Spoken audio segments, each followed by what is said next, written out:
자, 오늘은 그대로 율법 조문의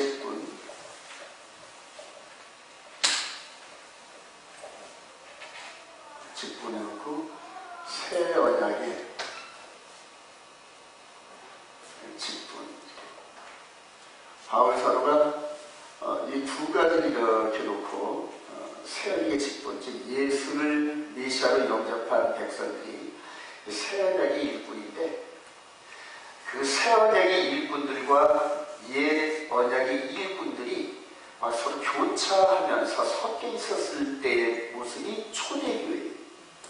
바울 사도가 이렇게 얘기했을 때 초대교회인데,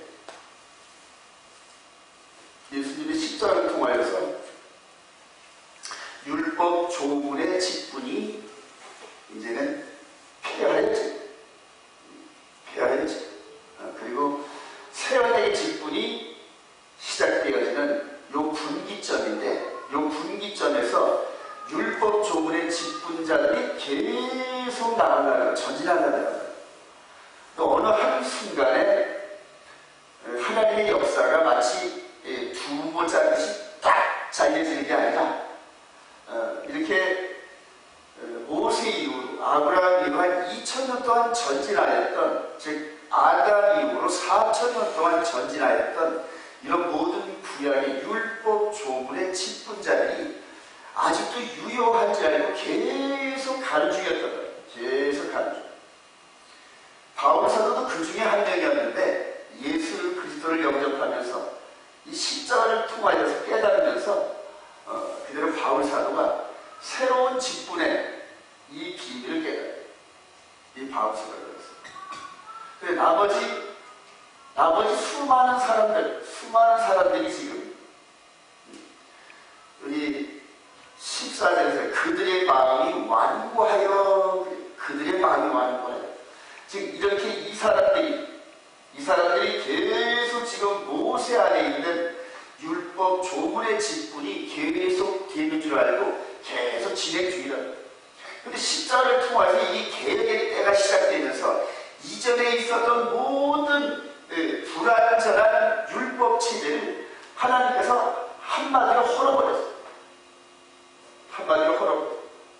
즉 아담 이후로 피 흘림의 모든 제사를 4000년 동안 진행이 되었던 이 모든 피 흘림의 제사, 이 법을 하나님께서 예수 그리스도로 말미암아 헐어버리시고 한 분을 통하여 완성하셨다. 할렐루야. 모든 피 흘림의 제사가 이분을 통하여 완결된다.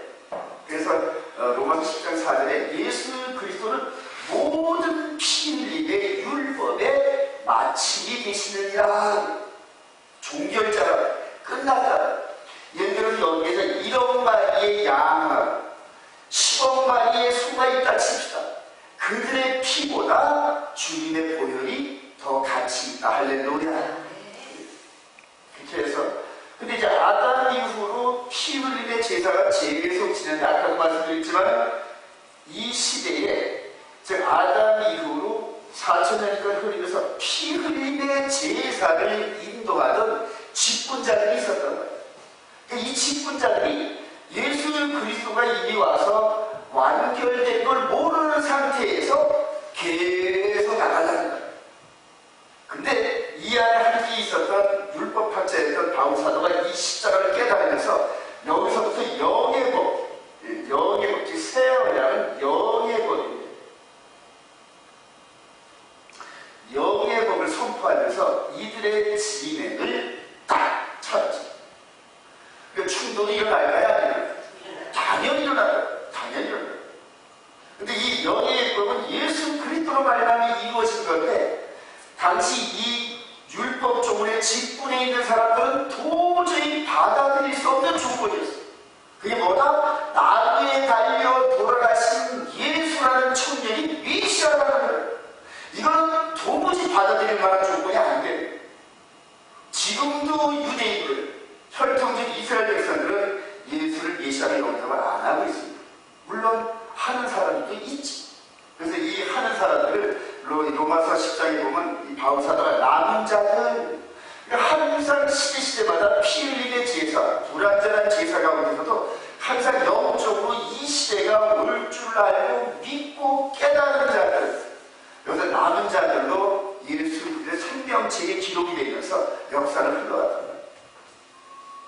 자, 오늘 바울 사도가 여기서 율법 조문의 직분, 이전에 있었던 모든 직분과 그는 이후에 되어질 새 언약의 직분자, 영의 법의 직분자를 두 가지 분류하면서 오늘 설명하고 있습니다. 자, 우리 직분을 말하면 첫째 뭘 말할 수 있을까요? 왕. 두 번째 제사장. 세 번째 뭐가 있을까요? 선지자. 자, 오늘은 이 두 가지만 다뤄보죠. 왕, 제사장. 자, 이 구약에서 왕은 어떤 역할을 할까요? 판단해준다. 심판해준다. 왕은 백성들이 서로가 이 송사 문제를 가지고 보면은 왕이 세운 그런 관리들에 의해서 1차적으로 누가 잘했다 잘못했다 판단을 해주는 그런 역할을 해주는데, 최종적으로 해결할 때는 대법원 역할을 하는 그런 왕에게 가져온다. 그러니까 왕은 심판을 해주는 권세가 있어요. 심판, 판단. 그래서 이들에게, 왕들에게는 아주 특심한 은혜가 필요한데, 그대로 솔로몬 왕이 이 왕으로서의 이 판단력을 구하는 그런 하나님의 지혜를 구했다. 우리 한번 볼까요? 왕상, 열왕기상 3장. 이전에 판단력, 즉 송사를 주관하는 왕은 어떤 기도를 했는지. 그대로 솔로몬 왕이 1,000번째를 드리면서 하나님을 기쁘시게 했는데 밤에 꿈에 나타났어요. 솔로몬아, 네 열심히 특심하니까 내가 너에게 선물을 주고 싶은데 뭘 주리? 하고 물어보셨는데 우리 8절, 우리 7절부터 한번 읽읍시다. 열왕기상 3장 7절. 나의 하나님, 시작. 나의 하나님 여호와여, 주께서 종으로 종의 아버지 다윗을 대신하여 왕이 되게 하셨사오나 종은 작은 아이가 출입할 줄 알지 못하고 주께서 택하신 백성 가운데 있나이다. 그들은 큰 백성이라 수요가 많아서 셀 수도 없고 기록할 수도 없사오니 누가 주의 이 많은 백성을 재판할 수 있사오리까? 듣는 마음을 종에게 주사 주의 백성을 재판하여 선악을 분별하게 하옵소서. 꿈에, 여러분이 꿈에는 자기 의지대로 되는 게 아니잖아요. 근데 평상시에 얼마나 고민을 많이 하고 하나님께 기도했으면 이런 생각이 굳어져가지고 꿈에서도 소원이 되고요. 저와 여러분들은 꿈에도 소원이 뭐다? 통일. 자, 그랬더니 그런 말 했더니 10절에 시작. 솔로몬이 이것을 구하네 그 말씀이 주의 마음에 들지나. 여러분들 하나님 마음에 들기를 원한다. 평상시에 어떤 마음을 갖고 있는지 굉장히 중요해요. 그리고 밤에 하나님께서 꿈에 나타났을 때 뭘 주야 대하나? 그러면 교회 세우는 돈 주세요. 그래요. 자기가 생각하는 이런 부분에 모든 게 쏠리게 되어 있다. 솔로몬 왕은 어린 나이에 왕이 되면서 수많은 만주백관들과 수연이 덥수룩한 그런 그 중심들의 이 지혜를 따라가는 만한 경륜이 없단 말이에요.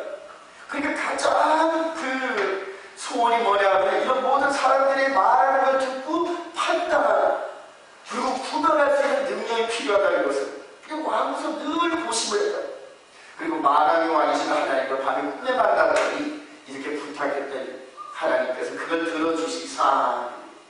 우리 12절 시작. 내가 네 말대로 하여 내게 지혜롭고 총명한 마음을 주노니 내 앞에서 너희와 같은 자가 없거니와 내 뒤에도 너와 같은 자가 일어나며 없으리라.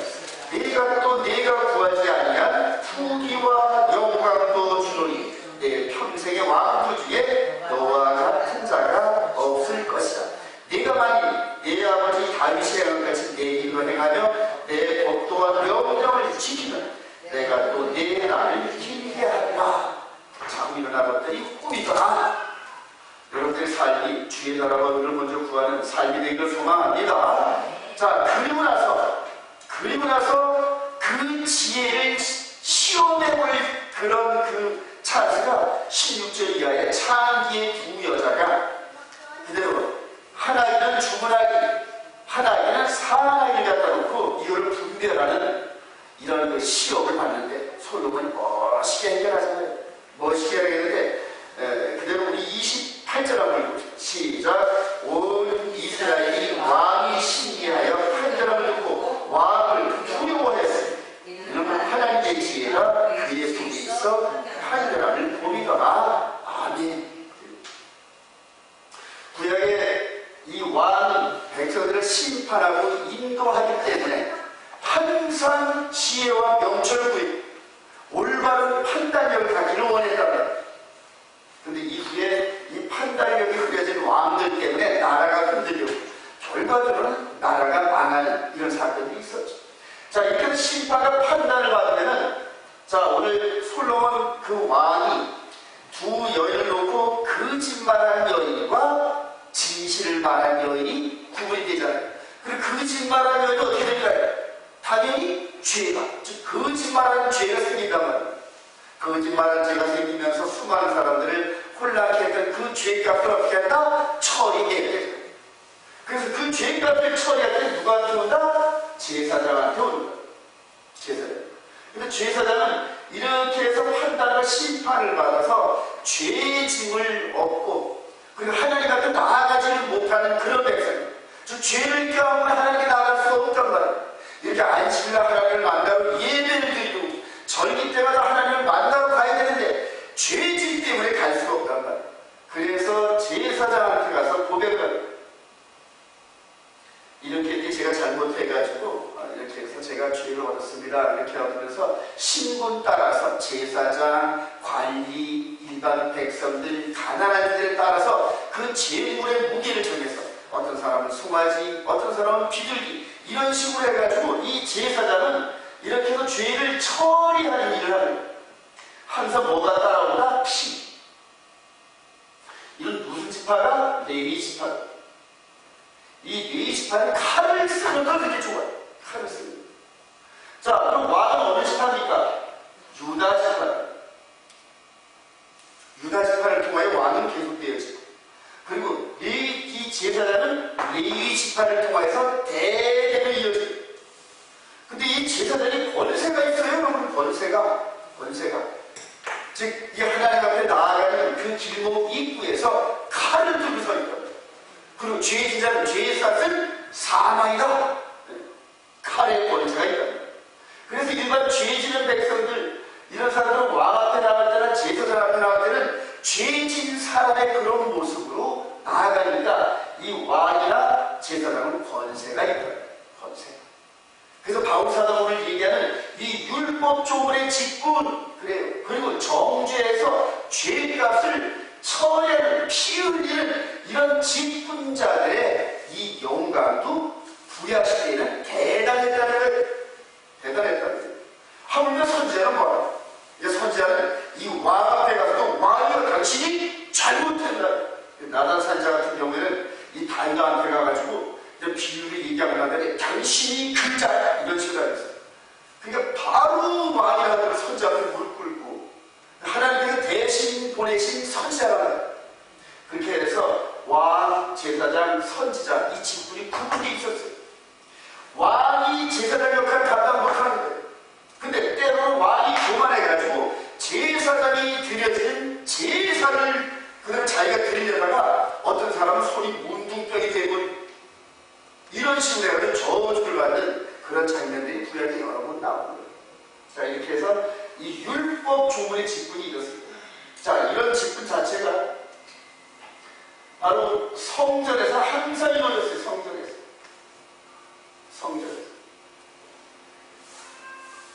제사장은, 이 레위 제사장은 이 야훼물을 통해 들어오는 이 백성들을 피를 흘리면서 지성소에 계시는 이 왕중왕이신 하나님께 사죄하고 죄를 사함받는 이것이 바로 번제, 소제, 화제, 화목제, 속번제, 속제제 이렇습니다. 이런 식으로 해서 5대 제사법에 따라서 하나님을 교제하는 이런 방법들을 가르친 것이 저와 여러분들이 오늘 했던 토라 포션에 이 1, 2, 3, 4, 5, 6장까지 있어요.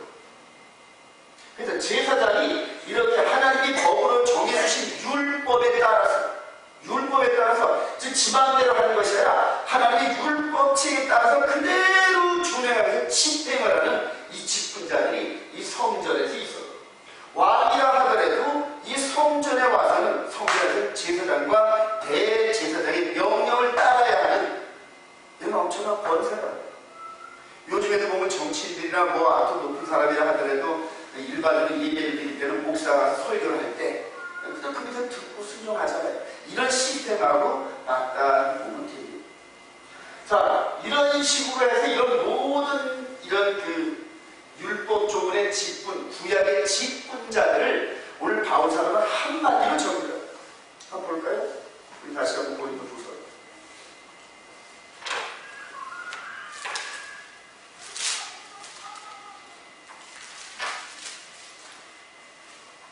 자, 우리 고린도후서 4장 11절. 없어질 것도 시작. 없어질 것도 영광으로 말미암았으니. 다시 한번 시작. 없어질 것도 영광으로. 왜 안 돼? 11절. 3장 11절. 고린도후서 3장 11절.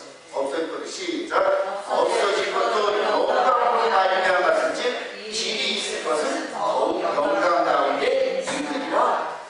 즉 이 전체 왕, 제사장, 선지자 이런 직분, 이런 이스라엘 백성 내에서 있었던 직분자들의 영광, 권세 이런 모든 것들을 한마디로 뭐라고 정리한다? 없어질 것. 없어질 것의 영광도 대단했는데 이후로 이 영광은 얼마나 대단하겠냐 그 얘기. 자, 그래서 없어질 것에 대해서 여기에서 이 율법과 이런 모든 것들을 하나님으로부터 받은 인물이 있는데 그 인물이 누구다? 모세가. 이 모세는 대단합니다. 이 모세는 이스라엘 백성들 중에서 이 모세를 능가할 만한 그러한 선지자가 없습니다.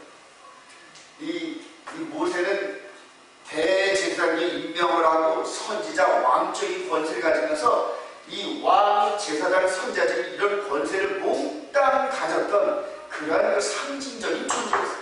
이 모세가 대단했습니다. 근데 이 모세가 이런 모든 것들을 하나님으로부터 말씀을 받으면서 기록을 하면서 백성들에게 전부 아론 자기 형님도 대제사장으로 임명을 하고 그 다음에 자기 조카들 레위 지파에 있는 이런 사람들을 제사장으로 임명한 이런 이 선생으로서 이 지도자로서 있으면서 이것들을 전부 다 바라보니까 장차 없어질 것이 있다는 말이에요. 모세가 딱 보니까 이것이 전부 다 장차 오실 약속의 아들이신 예수 그리스도의 십자가를 통하여서 완전히 종결되어진 모형과 그림자였다는 걸 깨달아요. 모세만 깨달았어요. 당시 모세만 깨달았어요. 자, 그러니까 이 모세가 자기의 그 얼굴에서 하나님을 만나고 40일 동안 만나고 내려오니까 얼굴이 빛이 번쩍번쩍하다.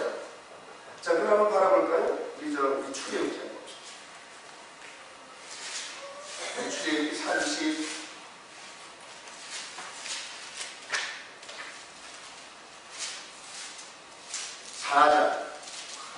출애굽기 34장.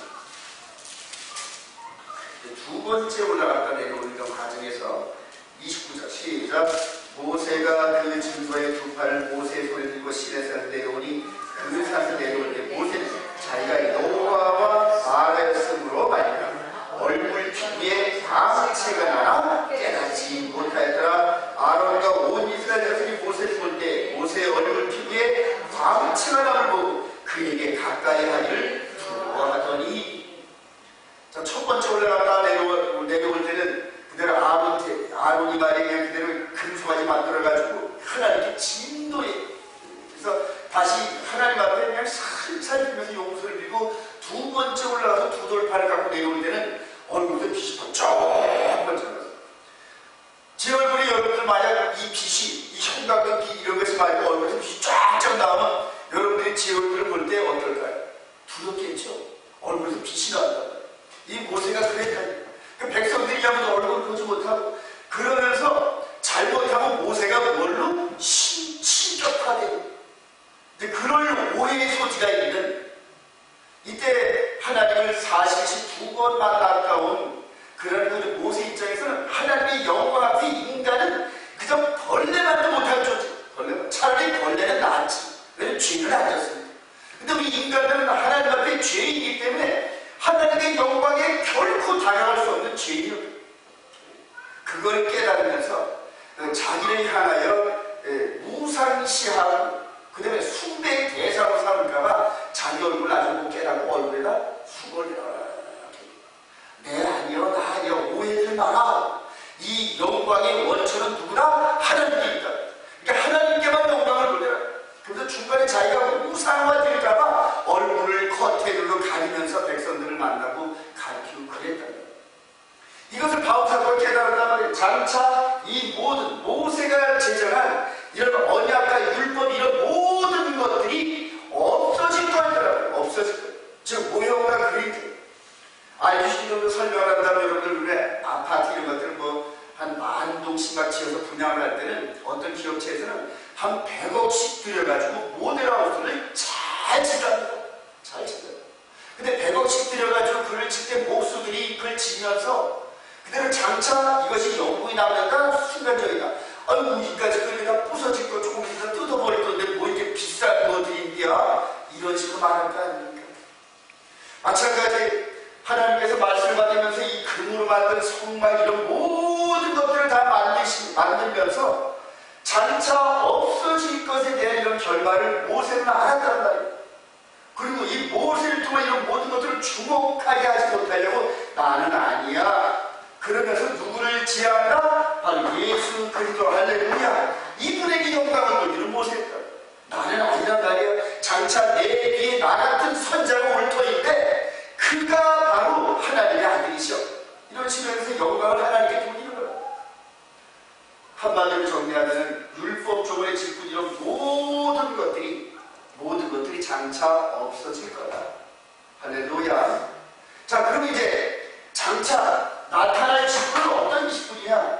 한마디로 말해서 왕같은 제사장.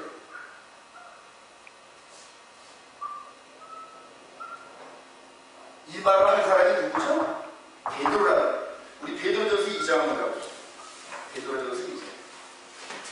그 왕같은 제사장이 얼마나 대단한 건지 여러분. 자, 베드로전서 2장 9절. 시작. 그러나 너희는 택하신 족속이요 왕같은 제사장들이요 거룩한 나라요 그의 소유가 된 백성이 이는 너희를 어두운 데서 불러내 그의 기이한 빛에 들어가게 하시기에 아름다운 덕을 선포하게 하려 하시니라. 왕같은 제사장. 저와 여러분들이 여태까지 왕같은 제사장에 대한 이런 부분들을 아니 이게 뭐야? 이런 식으로 심산이 여겼어요. 우리 옆 사람과 인사합니다. 당신은 왕같은 제사장이요. 할렐루야. 여러분 보세요. 구약에서는 왕 따로 제사장 따로. 왕이 자기 권세를 두고 제사장 되려다 뭐 될 뻔했다? 문둥이 될 뻔했어요. 어떤 사람은 손이 막 굳어지고 편파를 그냥 그대로 뒤에 저거에 다시 오므리지 못할 정도로 저주를 받는 이 직분이 나누어져 있는 이때에 지금 시작에서 예수 그리스도를 나의 영접한 백성들은 왕같은 제사장이다. 할렐루야. 이 두 직분의 하나가 되잖아요. 두 직분. 자, 그럼 뭐예요? 왕은 판단하죠. 판단. 제사장은 뭐다? 죄를 사한다. 누구 죄를 사한다는 거예요? 누구 죄를 판단한다는 거예요? 남의 죄를 판단한다? 아니라. 아니에요. 자신을 판단한다. 자신. 자, 예수 그리스도를 영접한 사람들은 그 마음에 뭐가 뿌려졌다? 우리 주님의 보혈이 실리는 이 마음 안에 죄와 허물로 죽었던 저와 여러분들이 이 마음이 주님을 영접하는 순간에 주님의 보혈이 강같이 내 마음에 흐르면서 저와 여러분들의 심령이 되살아났다. 믿으시면 아멘.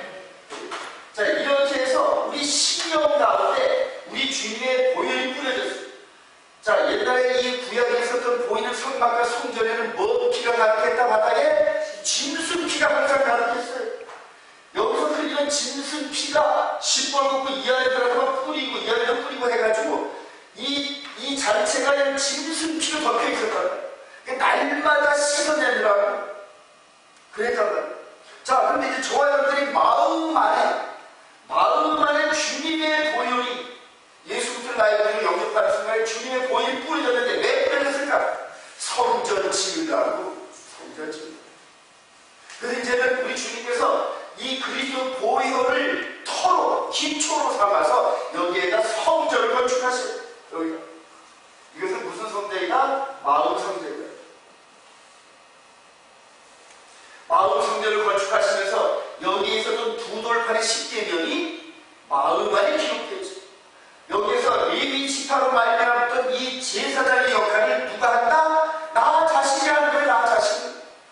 내 안에 육신이 아닌 내 안에 또 다른 영적 존재인 내가 있단 말이에요. 이제 이렇게 살았단 말이에요. 깨달았단 말이에요.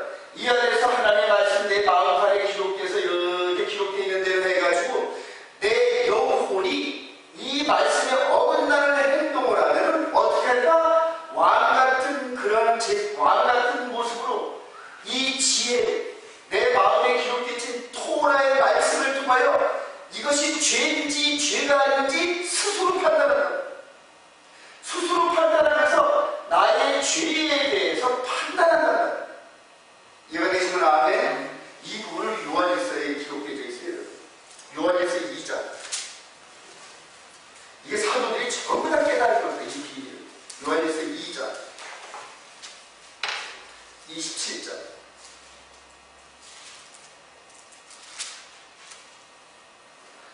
예수 그리스도를 영접한 사람들이 성령의 기름 부음을 통하여 어떤 흉수가 되는지 볼까요? 27절. 너희는 시작. 너희는 주께 받은 바 기름 부음이 너희 안에 거하나니 아무도 너희를 가르칠 필요가 없고 오직 그의 기름 부음이 모든 것을 너희에게 가르치며 또 참되고 거짓이 없으니 너희를 가르치신 그대로 주 안에 거하라.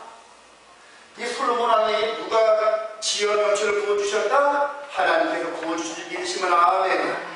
이제 왕같은 제사장인 저와 여러분들에게 이 안에 있는 꿈에서 하나님을 만나는 그런 영적 존재인 저와 여러분들의 마음 안에 성령 하나님께서 솔로몬에게 부어줬던 지혜와 명철을 어디다 부어주신다? 저와 여러분들의 심령 안에 부어주신다. 그래서 나 자신이 죄를 지었는지 안 지었는지 정확하게 구분할 수 있는 판단력을 주신단 말이에요. 이해가 되시면 아멘. 이 안에 있는 내 안에 있는 내 마음 안에 지은 죄를 남에게 말할 수가 없어요, 여러분. 저도 제 집사람에게 말할 수 있는 비밀이 있단 말이에요. 제 집사람도 저에게 말할 수 있는 비밀이 있단 말이에요. 마음 안에 비밀이 있단 말이에요. 누구든지 비밀이 있어요. 누구든지 비밀. 근데 이 비밀을 은밀한 것을 들여다보시는 하나님은 이미 이 안에 계시면서 내 죄를 내가 알렸다 이런 식으로 성령님께서 가르쳐 주신다.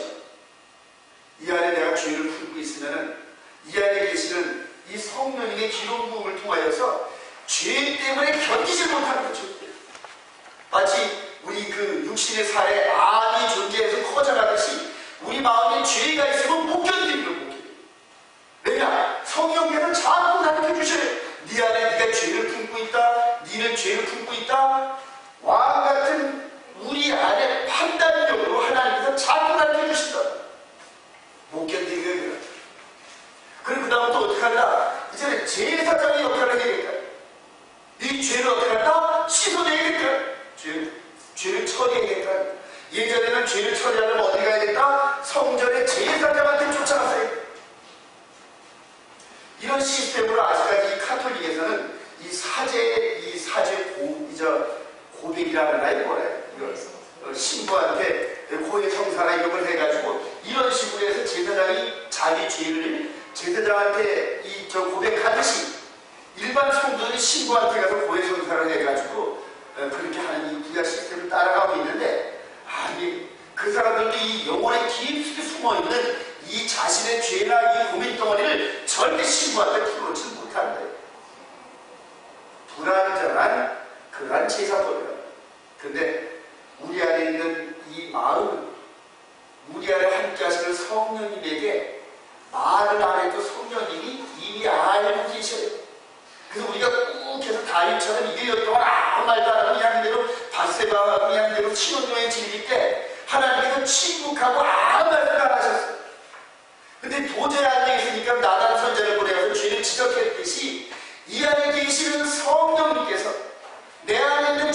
예수님은 내 마음을 향하여 계속적으로 말씀을 하십니다. 계속적으로 말씀을. 이걸 깨닫고 이 죄를 처리하는 제사장한테 쫓아가는데 이 안에 또 누가 있다? 제사장이 내가 또 있잖아요. 어떻게 처리하는지 요한일서 봅시다. 요한일서 1장 9절.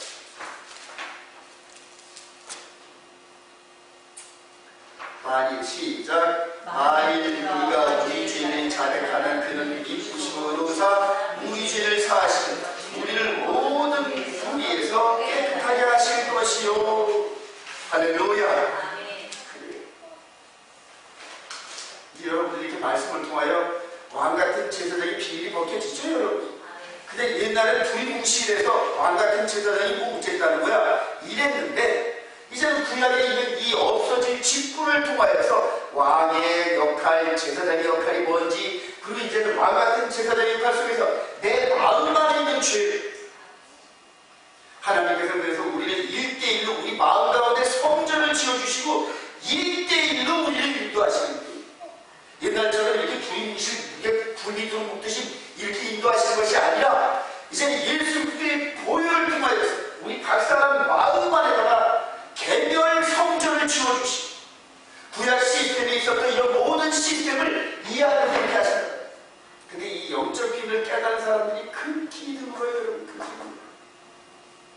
이 없어진 이 구약의 직분과 이 새로운 영의 직분이 막 혼돈돼가지고 여기 있던 게 일로 오게 되고 여기 있던 게 일로 오게 되고 컨퓨즈 혼돈돼가지고 그래서 아직도 육신의 할례 여기 들어갈 때 육신의 할례 안 하는 사람은 못 들어갔단 말이에요. 육신의 할례를 아직도 해야 된다. 짐승제사를 아직도 드려야 된다. 이런 식의 혼란스러워. 그러니까 이런 식으로 해서 육신의 할례와 짐승제사를 인정하게 된다면 이분은 그럼 뭐가 돼요? 이분 하나님의 아들 예수는 뭐가 돼요? 아직도 이렇게 해서 완전히 영의 직분 이 안에 육신의 할례와 짐승 피를 이 안에 같이 혼합을 시켜놓으면 이분은 그럼 뭐가 되는 거예요? 이분은 말도 안 되는 거지. 이분의 이 가치를 이 육신의 할례나 짐승 제사 수준으로 끌어내리려는 그런 말을 위해 미운다. 다시 한번 우리 고린도후서를 갑니다.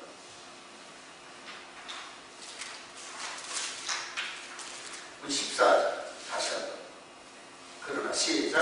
그러나 그들의 마음이 완고하여 오늘까지도 구약을 읽는데 그 수건이 벗겨지지 아니하고 있으니 그 수건은 그리스도 안에서 없어질 것입니다. 이때 당시에 초대교회 당시에 바울사도가 활약할 때 아직도 구약의 직분이 이런 직분자 역할을 하면서 이렇게 왔던 사람들이 아직도 나는 내가 할 일이 있어 이러면서 계속 자기 직분을 주장할 때 아니야 이제 끝나서 너는 이제 그만 열주셔 모델하우스 역할이 이제 끝나서 더 이상 볼 사람이 없어. 왜냐면 분양이 다 끝났잖아. 그러니까 필요 없는 거 자꾸 세월이 가고 관리를 안 하고 눈비를 맞으면 어떻게 돼? 그냥 집이 무너지듯이. 그러니까 모델하우스를 그냥 다 헐어버린다. 더 이상 투자 가치가 없단 말이야. 그러니까 헐어버린다. 하나님께서 이렇게 구약이 없어질 율법조문의 직분 이것을 섬겼던 성전, 이것은 우리 주님께서 AD 70년에 로마 티토장으로 해서 돌 위에 돌 하나 남지 않고 헐어버렸다. 할렐루야. 근데 이것이 우연이 아니에요. 우리 주님께서 이 성전을 헐다 때가 되면 돌 위에 돌 하나 남지 않고 다 헐려지게. 왜냐하면 없어질 것입니다. 없어질 것입니다. 그리고 이런 것보다 온 우주를 다 합친 것보다 보이는 우주의 가치를 다 합친 것보다 더 귀한 이분이 우리의 모든 죄를 끌어안고 십자가에 죽어주셨다. 할렐루야. 그런데 영의 세계를 열어요.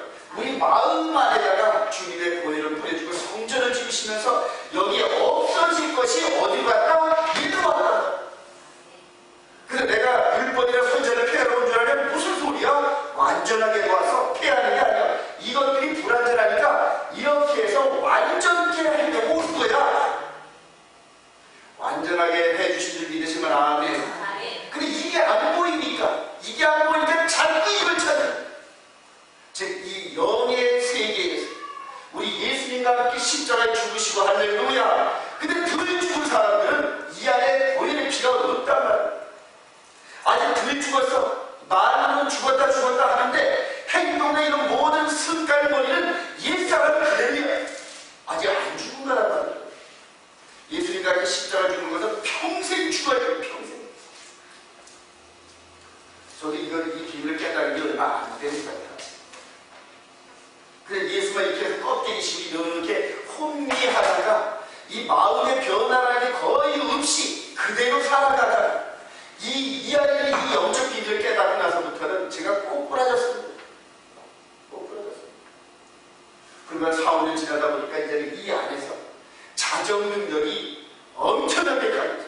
맨처음에 이것이 그대로 이 죄가 들어오면 이런 것들을 막 처리를 못해서 막 쓰러지기 이랬었는데 이제는 그런 것들은 매일같이 청소하다 보니까 여러분 청소도 그래요. 1년 안에 그 집을 청소하려면 힘들어요. 근데 매일매일 청소하는 집은 그냥 살짝만 해도 끝나잖아요. 이제는 저와 여러분들이 이 심령이 매일매일 청소하면서 죄가 들어오면 훅 하고 들어버립니다. 그럴 줄 이게 그리스도 장성한 분야예요. 그리스도 장성. 중간에 정리합니다. 이 직분은 전부 다 정죄하라. 피 흘려서 넌 이렇게 죽어야 돼. 이런 식으로 정죄하라. 그리고 여기에 나와서 그냥 찜찜해서 짐승 잡는데 그 내장부터 해가지고 그걸 해서 기름 껴내고 그걸 번져낸다 우리가 태우는 이런 모습 보면서 하여튼 왕 앞에 가서 재판받는 것도 찜찜하지만은 죄를 처리하는 이 과정도 찜찜하고 나와서도 찜찜하고 다시는 가고 싶은 곳이다 안 가고 싶은 곳이다 안 가고 싶단 말이에요. 경찰서 한번 들어갔다 해서 모욕받고 나오면 그 다음부터 경찰서 쪽으로 오줌 다 남잖아요. 그런 마음이었다는 거예요. 그런 마음. 그러나 이제는 우리 마음과 우리 주님의 보혈이 뿌려지고 우리가 육신의 행함과 이런 부분에 전혀 부담감이 없는 이 마음 안에서 진실하고 근데 영과 진리로 이 마음 안에서 하나님 앞에 고백하는 내가 이런 죄를 졌나이다. 마음만도 죄를 졌나이다. 생활 속에서 삶 속에서 부지부식간에 탐욕이 젖어가지고 하나님의 계명을 어겼나이다. 육신적으로 어겼지만 마음적으로 어겼나이다. 우리가 자인하고 고백만 하면 저는 미쁘시고 그러면서 이미 바닥에 흥건히 뿌려진 보혈의 피로 인해서 단 한 번의 영원한 제사로 말미암아 우리 죄가 맑게 씻겨진다. 할렐루야. 바로 이거를 우리에게 주시려고 이 마음성전 시스템을 우리에게 주시려고 이런 많은 그런 모형과 그림자 즉 모델하우스를 지었던 거예요. 때가 돼서 이분께서 피를 흘려주시고 우리에게 이런 개혁의 때가 시작되니까 이전에 있었던 것은 전부 다 헐어버렸다. 왜 헐어버렸을까요? 계속 세워두면 이렇게 수건이 안 거친 자들이 계속 따라붙으면서 그래서 바울사도가 이방적인 교회를 세울 때마다 이들이 아직까지 수건이 거쳐지지 않는 이들이 유다인을 가지고 따라다니면서 바울사도가 오직 믿음으로 할렐루야 마흔의 세계의 복음을 씌워놓으면 뒤따라다니면서 예예예 와봐 대한아 너 할래 했어? 아이고 큰일 날 뻔했네 할래를 해야 돼 이런 식으로 해서 이 영의 세계에 오물을 깨우기 시작합니다. 그걸 나중에 바울사도가 발견하고 와서 이들을 향하여 아주 수건이 거쳐지지 않는 이들을 향하여 저주를 받는 즉 이 예수 그리스도로 말미암는 이 천국복음 영의 새로운 직분에 이 세계를 열어가고 있는데 아직 없어진 옛 것을 향하여 섞으려고 했던 이런 직분자들을 향하여 너희들이 저주를 받는다. 한 영혼을 실족케 하면 천하보다 더 귀한 한 영혼을 실족케 하면 연자대통을 목에 매고 차라리 깊은 바위에 빠진 것보다 더 큰 죄를 받는다. 이제 이해가 되십니까 여러분? 옛 직분과 세월의 직분이 얼마나 큰 차이가 나는지. 그래서 이 세월의 이 직분자로서 깨달아 그 다음에 하나님 앞에 잘할 게 하나도 없어요. 하나님께서 재물도 다 준비하셔서 이 안에 영의 세계에 우리의 죽었던 영을 살리는데 우리의 육신으로 행하는 공로는 전혀 없어요. 전혀. 이 안에 내가 예수 안에 죽고 장사되고 부활하는 마음의 할례, 그리스도의 할례를 해야만 이 안에 들어가요. 이 안에 흥건히 뿌려준 주님의 보혈로 인해서 우리의 모든 죄와 이런 모든 것들을 다 깨끗이 씻어주시면서 전부 하나님이 하셨어. 할렐루야. 그래서 잘할 게 아무것도 없어. 그리고 이 안에서 이 거룩한 주님의 보혈의 피로 공로로 순종하다 보면 율법의 완성은 뭐다? 사랑이다. 사랑. 넌 나를 위해 이런 식으로 십계명을 순종하고 이것이 하나님 사랑이. 이제 이웃 사랑은 그대로 그냥 이웃을 내 몸같이 사랑하면 되는 이웃을. 그러니까 내가 나를 사랑하듯이 이웃을 사랑하면 다 끝나는 거다. 이게 바로 하나님의 계명이고 하나님의 강령이다. 선지자다. 맨 마지막이잖아요. 모든 율법과 선지자는 네가 대접을 받고 싶은 대로 먼저 남을 대접하라. 이런 부분에서 성령께서 계속적으로 우리 안에 머무시면서 계속 고쳐주시면서 이 마음의 세계를 다듬어 가시는 이런 과정들이 저한테 얼마나 행복한지는 몰라요. 얼마나 행복한지. 그리고 이렇게 마음이 거룩해진 사람의 행위나 말과 이런 부분들이 점점 변하면서 영육간의 그리스도화되어간다. 누구를 닮는다? 예수 그리스도를 닮는다. 이 안에 그리스도의 피가 있죠. 그리스도의 성령이 있죠. 그러니까 닮을 수밖에 없잖아요. 당연히. 우리 주님이 피도 주셨죠. 영도 주셨죠. 당연히 그리스도예요. 이런 인격이 안 나오는 자는 한번 자기 자신을 의심해야 합니다. 이런 세월에게 직분자 된 저와 여러분들이 이제는 직분처럼 내가 나를 다스리면서 남들이 죄를 짓는 그런 사람들을 바라보면 막 이제 애통한 마음을 갖게 돼. 애통한 마음. 저 영혼을 그대로 내두면 어디 간다? 지옥불 드러나는데. 지옥불 드러나. 내 자식 어린 자식들이 그냥 저 불가에나 불가 옆에 있으면 항상 불어나잖아요. 그런 식으로 지옥불이 펄펄 끓고 있는 그 옆으로 지금 들어가고 있으면서도 그걸 모르고 있는 그런 심령들을 향하여 이 안에 있는 그 선한 양심으로 기도하기 시작하고 권면하고 이게 세월의 직분자라.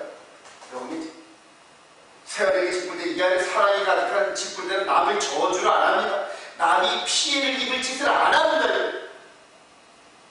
항상 주의 나라와 의를 생각하면서 그 영혼을 위해서 기도하고 어떻게 하면 그 사람이 더 이루어질까? 어떤 사람은 어떻게 하면 그 사람을 더욱더 높게 할까? 이런 기본 마음 가운데서 살리는 영이란다. 살리는 영.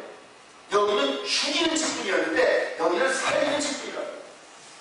어느 직분자가 되기를 원하세요? 당연히 여기죠.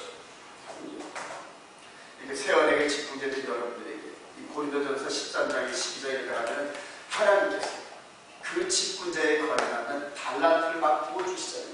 그게 성령이 되어서요. 성령이 되어서 말씀을 드렸습니다. 사랑하시는 여러분, 이렇게 이 구약에는 없어진 이 직분을 참고사항 삼아서 우리 마음 성전을 날마다 다루면서 정말 거룩한 왕같은 제사장의 직분을 가나 저와 여러분이 주님의 이름으로 축원드립니다.